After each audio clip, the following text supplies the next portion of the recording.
Guys, before we get started, Michael here. I meant to mention on this show, I'm actually going to be in North Carolina for Thanksgiving in the Clayton area. So kind of Raleigh, Clayton, and looking for some pickleball games. If you guys know of a couple of cool indoor places to play, would love to find a higher level game, 4-5, 5-0, senior pro type thing, but would love to meet some of you guys if you're in that area. Let me know. Picklehelp.com is where you can reach out to me, or 4.0 to Pro on Instagram. All right. Thanks, guys.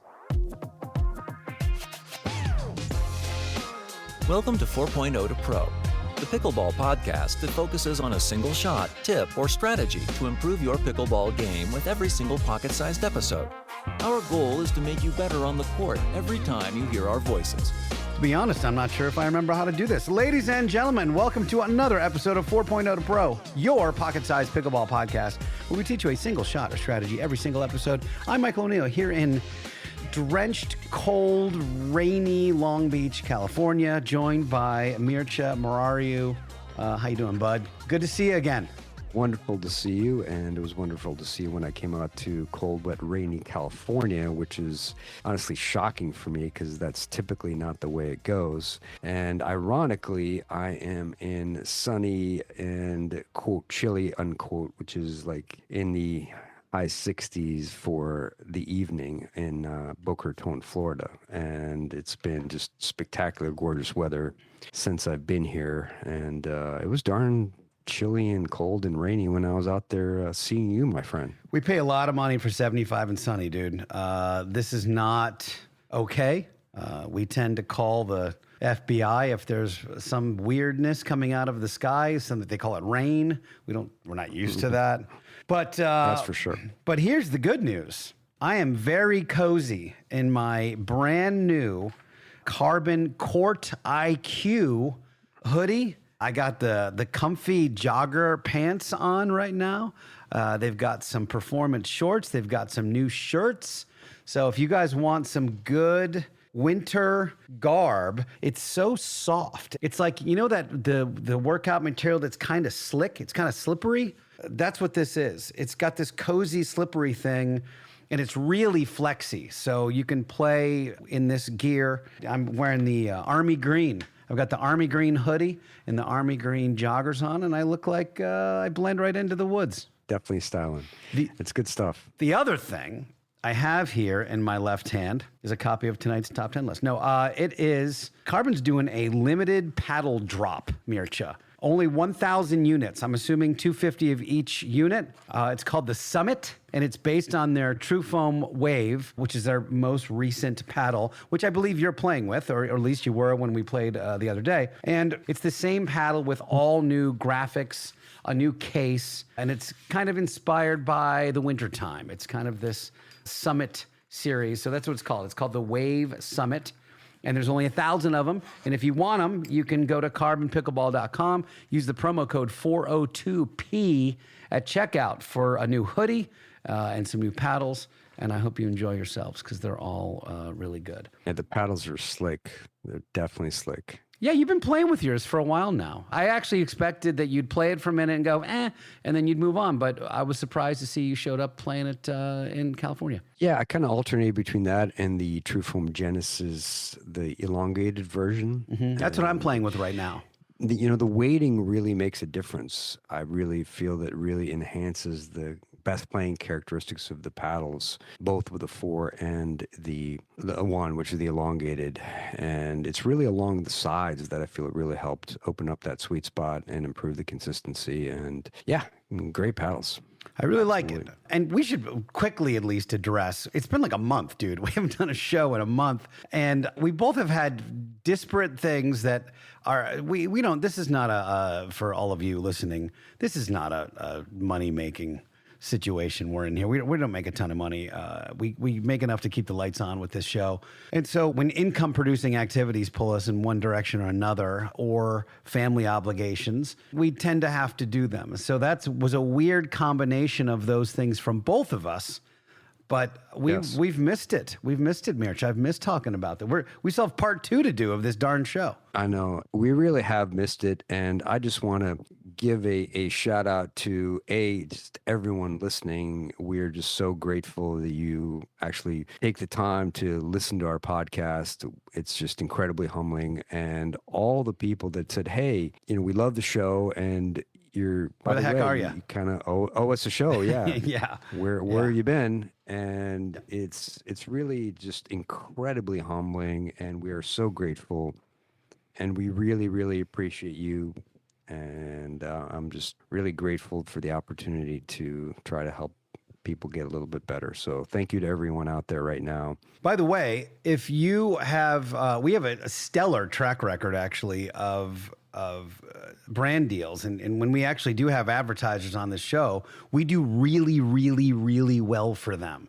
So if you have a company out there in listener land that is pickleball adjacent or fitness adjacent or something that you think pickleball players would like, and you'd like to talk about advertising here on the show, reach out. You can do that on Instagram. You can go to picklehelp.com, and that goes right to me. You can reach out on Instagram, Forward Pro, or you know how to find us. You guys know how to find us. So, Mircea, let's talk about reading paddle angles. We talked about this a month ago, and we did kind of the basic beginner version of this, which is like, this is the 2.5, 3.0, 3.5 version of reading what your opponents are about to do, and then hopefully moving to that space before they even hit the ball. So you're anticipating the shot they're going to hit. Now, as we get to that 4-5 plus level, things get trickier because a huge part of the game is deception. We all know that we're all reading each other's paddle angles, we're reading body language, we're reading positioning, and we start scouting our opponents and knowing, hopefully, where they're going to go on the court generally. So this gets a little trickier when you move yourself up that duper food chain. Yeah, because it's not only the disguise that typically gets a little bit better, it's also the variety of shot making. So the skill level of your opponents just increases, and so you have to be aware of that.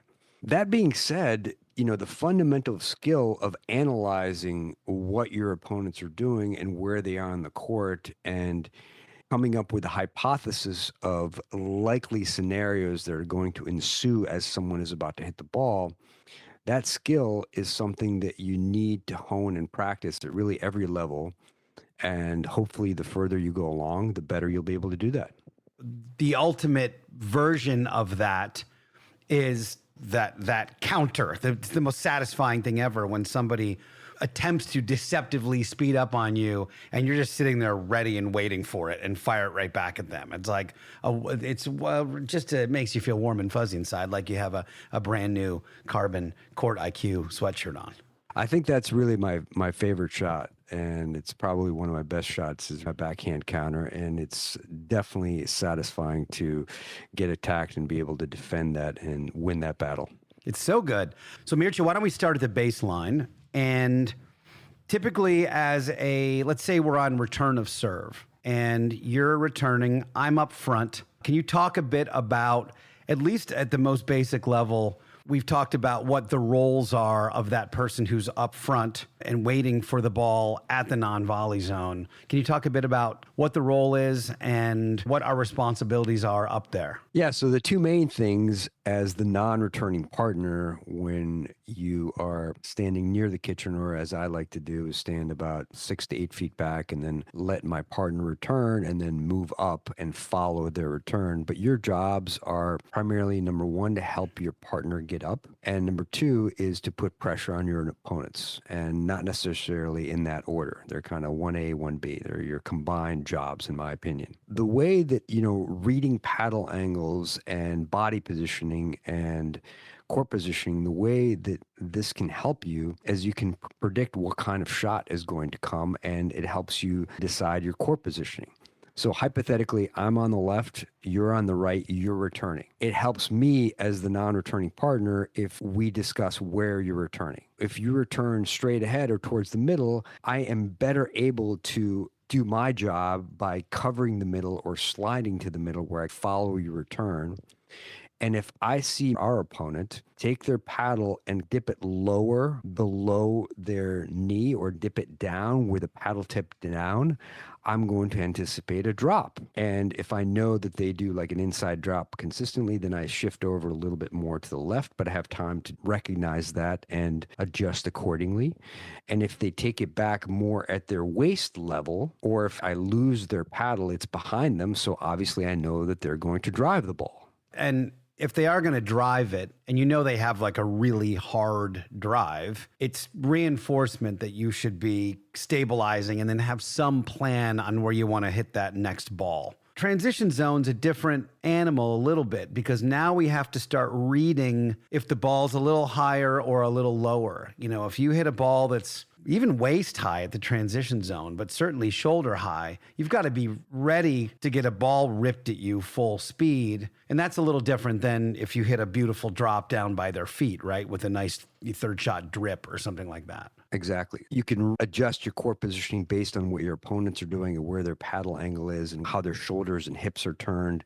And if you pay attention to that, you know where you need to be. So if they're going to drive the ball, you can, for example, in the scenario that I just gave, I can sit more middle if I know that they're going to drive the ball, because if they drive the ball to my left, it's most likely going out. And if they're going to drop the ball to my left, then I know I can move over and cover that. Whereas I'm much better able to sit middle and try to help you get up by sticking my paddle to the right with my forehand if I see that they're going to drive the ball. One mistake I see made a lot is when that happens, let's say you put a bit of a sitter up in the middle of the transition zone, and now they can get a hold of it, right? They can really fire it. One thing I see happen, I think we get encouraged by the amount of space we think we have between when they're hitting the ball and we're at the non-volley zone and they're about to hit a drive from the middle of the transition zone right at us. What I see often is that people try to swing the stroke instead of just blocking it back. They're trying to do a full swing with this drive that's coming right at them. And it almost always goes flying off the court in some capacity. Like they're over swinging. Does that make sense? Absolutely. And, you know, the other scenario we've talked about in the episode where we talked about letting out balls go, the other scenario is when if you hit a short, low return and I see the opponent have their paddle all the way back, way behind them and running in, and they're going to just crush the ball as hard as they can, I'm going to let that one go. So I'm making the decision based on their paddle angle and where the ball is, rather than waiting to make the decision as the ball crosses the plane of the net, because that's when everyone says, oh, I can't get out of the way. I couldn't get out of the way of that one. And you couldn't get out of the way because you made the decision as the ball is crossing the plane of the net.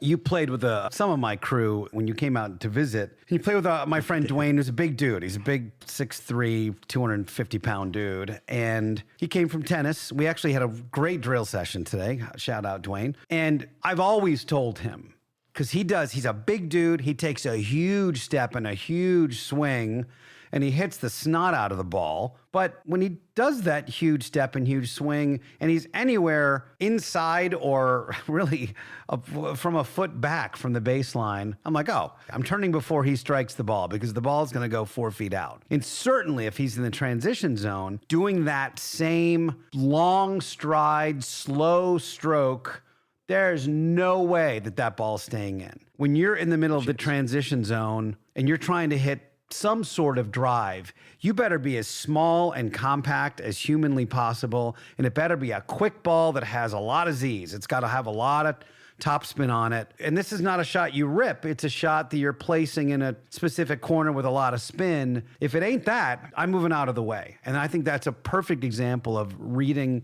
prior to the shot. And to piggyback on that a little bit, when someone has a very slicey or flat drive, which many players do, once that ball starts rising and they're hitting it hard, it's going out. Yeah.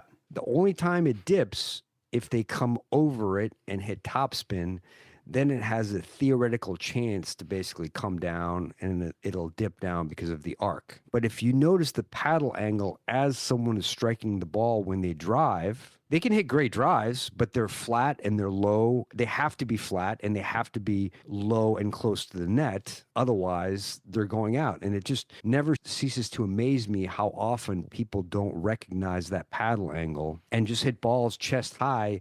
And it might be even, like I said, chest high. And they're like, oh, that ball, was that going out? As the partner, I'm paying attention to their paddle angle. So I see them strike the ball with a paddle face open, and it's almost like a slice drive or a slightly flat drive. Yeah. And basically the paddle angle is upward, and there's zero chance, unless they're bunting the ball, there's zero chance for that to stay in. It's funny. My girlfriend's a new pickleball player, so she's in the 2-point something range. She's not even quite to 3-0 yet, but getting there. She's close. Footwork, working on some footwork. But when I watch her play, and she's playing with, let's say she's a 2.5 now.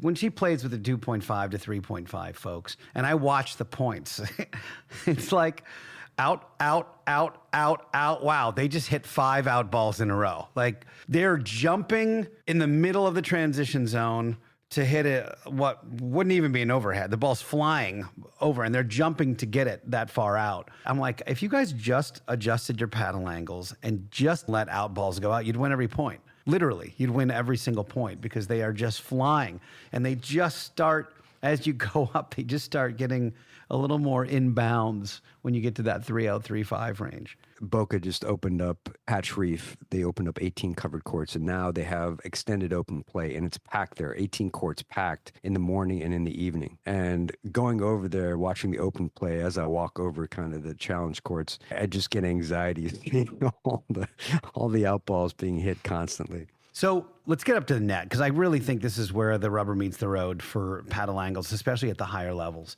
Being able to read the capabilities of again, we're talking kind of 4 or 5 plus here, but being able to read the capabilities of your opponents really starts mattering. And here's why. If you and I are diagonal from each other, and we're both on the left-hand side, and we're doing a cross-court dink battle, and you hang one a little bit higher than you want, at this level, I have a pretty good flick that I can flick it out of the air and drive it at your partner who's right in front of me. You have to recognize, we were just talking about it today, your ability to take a really low backhand dink and you put this really dirty slice on it.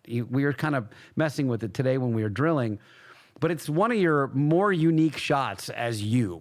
And you really can get a nice angle and it really skips when it hits. And it's like, oh, I need to avoid giving him that ball because it comes back kind of diabolically. It's a very rough ball to handle once you've hit it in your wheelhouse. So I'm going to want to go a little more between your legs or a little more towards your left foot instead of getting it out wide on you so you can get all of that junk on it that you like to put on it. I'd rather keep it closer to your body, but that's an example of not giving you the shot that you want. But my point is that you can do things with that ball, and I need to be aware that you can do things with that ball. And that's where the paddle angle thing comes in, because once I see you do that a few times, I go, oh, and you wouldn't probably, I mean, maybe you notice because it seems like you notice everything, but when we were across from each other towards the end of our 6 or 7 games, whatever we played, when I saw that ball go there to that corner, I immediately started shifting to the wide angle because I knew that's where you liked to go on that. Now you could sneak up on me and go middle and get me, but you hadn't revealed that yet.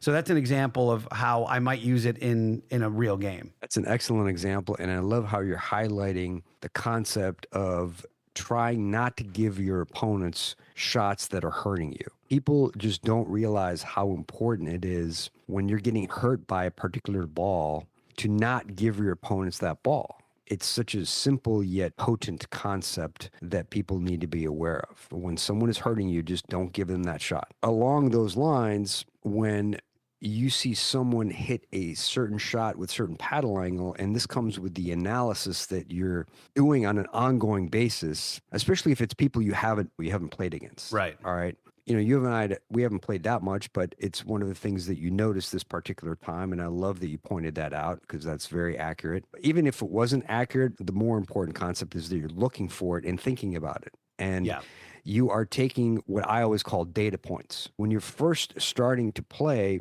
you might not recognize that a certain paddle angle means that a ball is going a certain way. But once that ball goes there, everyone has patterns that they like or shots that they like to hit or they're good at. So those will be repeated often. So if you pay attention and notice that, for example, like today I played this guy I've never played before, and he has a good two-handed cross-court roll, but he only goes cross-court. Right. And I could see that when he holds his paddle with a two-hander, it's almost perpendicular to me. So I know that he can only go cross court. I almost don't see the bulk of the face of his paddle when I'm on the right and I'm looking straight ahead.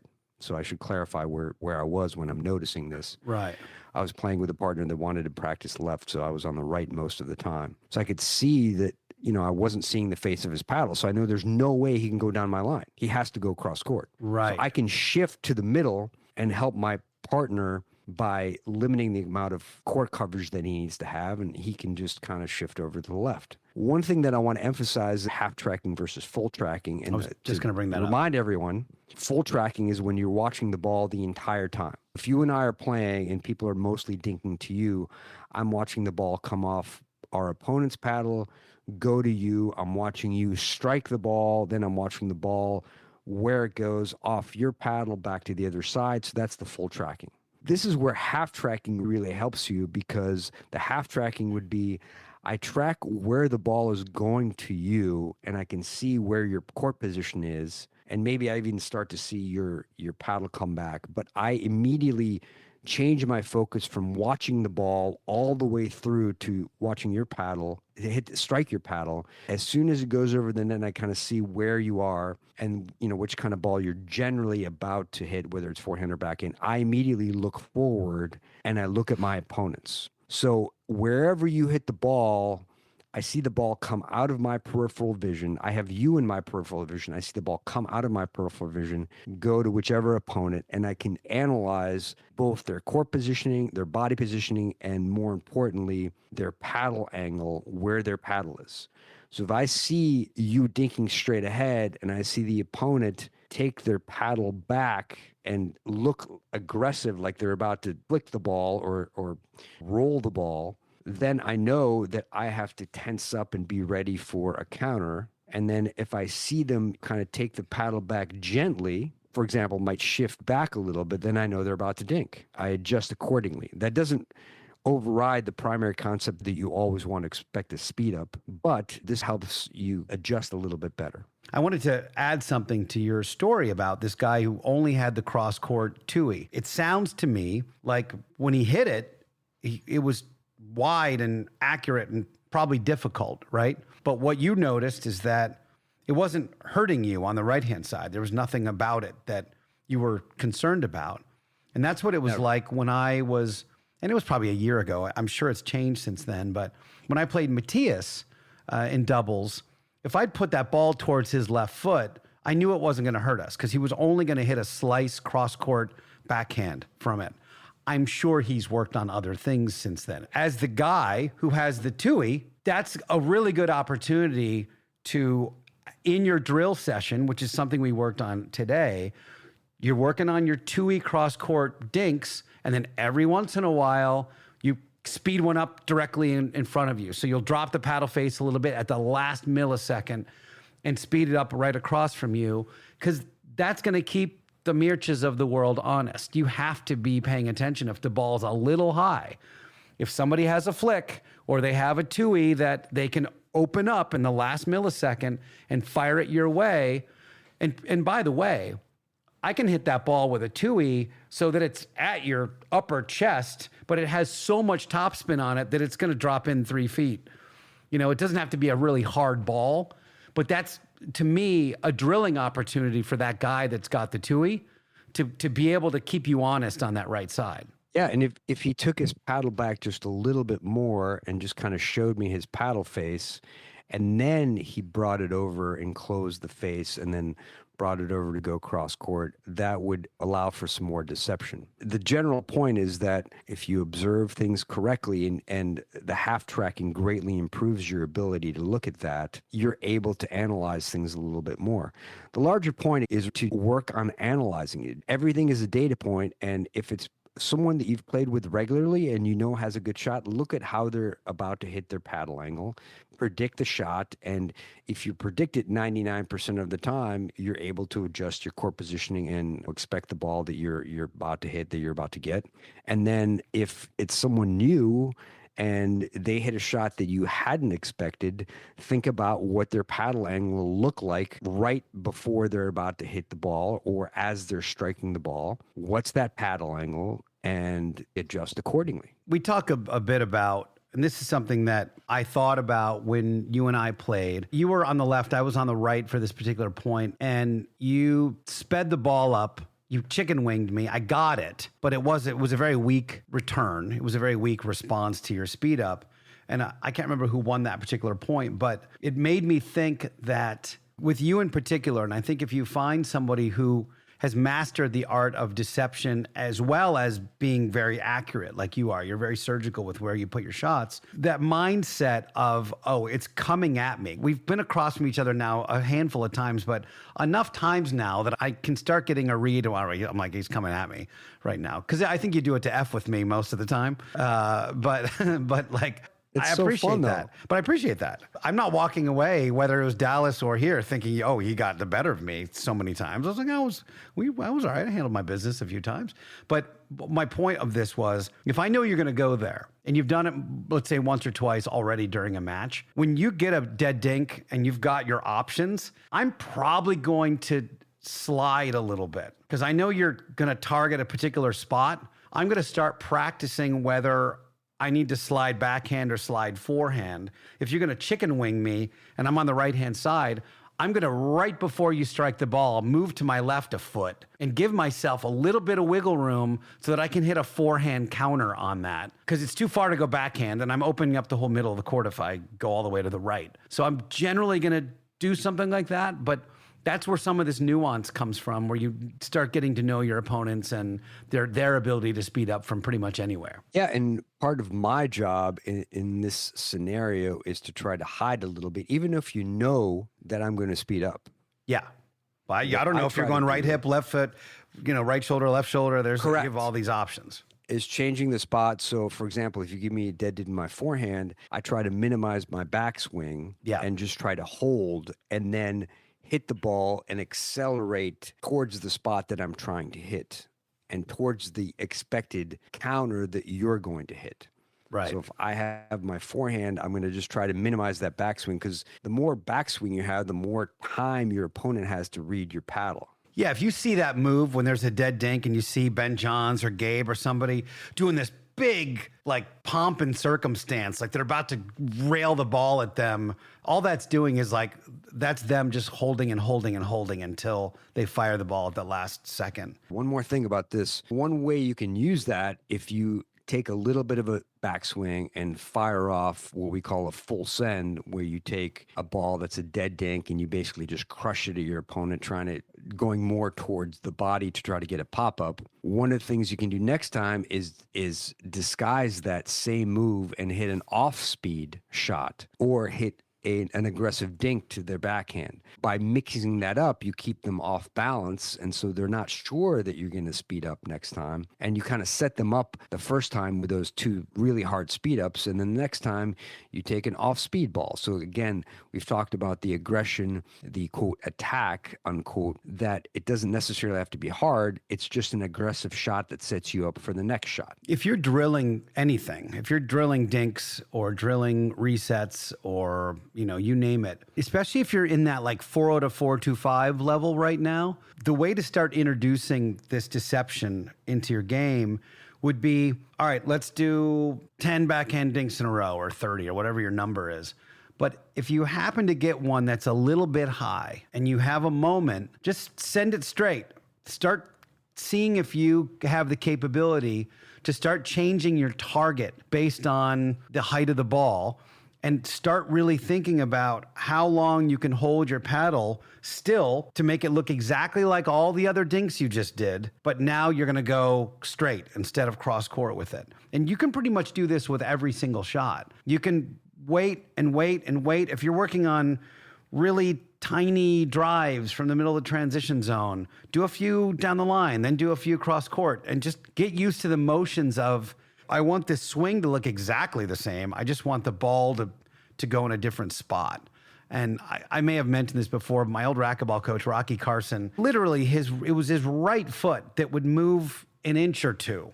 And that dictated, and then also how far in front of his knee he hit the ball, that would determine whether it was going down the line or cross court. And it was the last millisecond that he would reveal it. So you'd really be stuck in this soccer goalie during a penalty kick situation where you just don't know what side it's going on until it's already been hit. And in racquetball at 130 miles an hour, that is way too late. You've already missed the boat. Yeah, and as you bring up racquetball, that reminds me of one thing that I've particularly noticed is that racquetball players tend to have that racquetball grip, and they have difficulty hitting topspin on their forehand with speed ups off the bounce at the kitchen. So if you see someone that has a grip where basically when they hit the ball with their forehand and they try to speed it up, the paddle face is angled upward, okay, they cannot keep that ball in unless the ball is soft. Right. Can I make it really easy? Extremely low, like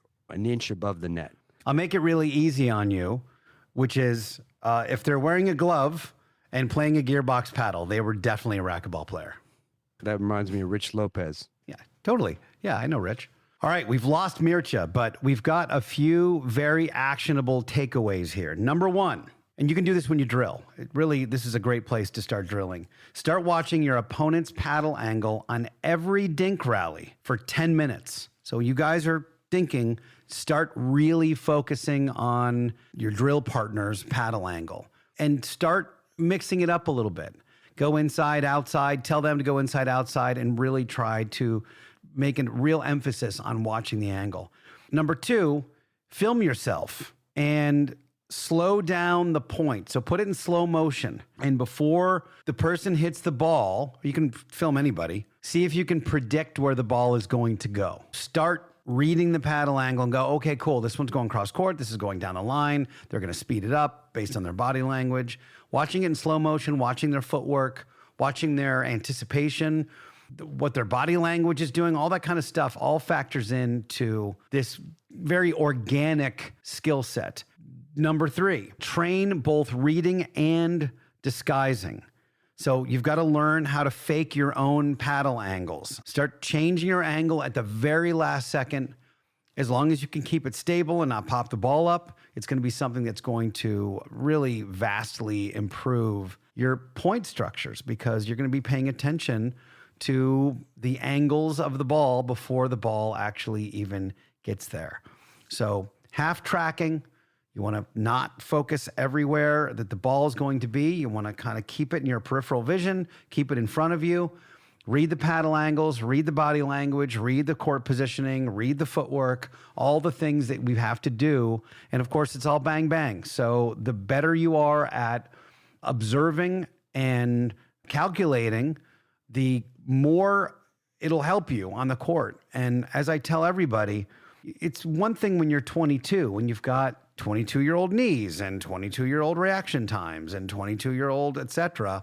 But when you're 50, you better learn this darn skill because it's harder for us to get to the spot. If someone deceptively or non-deceptively actually hits a really wide cross-court dink and we could have predicted it and started moving before they hit it, it's going to give us a way better chance to field that ball than if we have to wait until it's going over the net. Makes sense, right? All right, guys, awesome to have you back in. We're so grateful, honestly, to be back in your earballs. And go out and enjoy yourselves on the court. All right, we'll talk to you soon.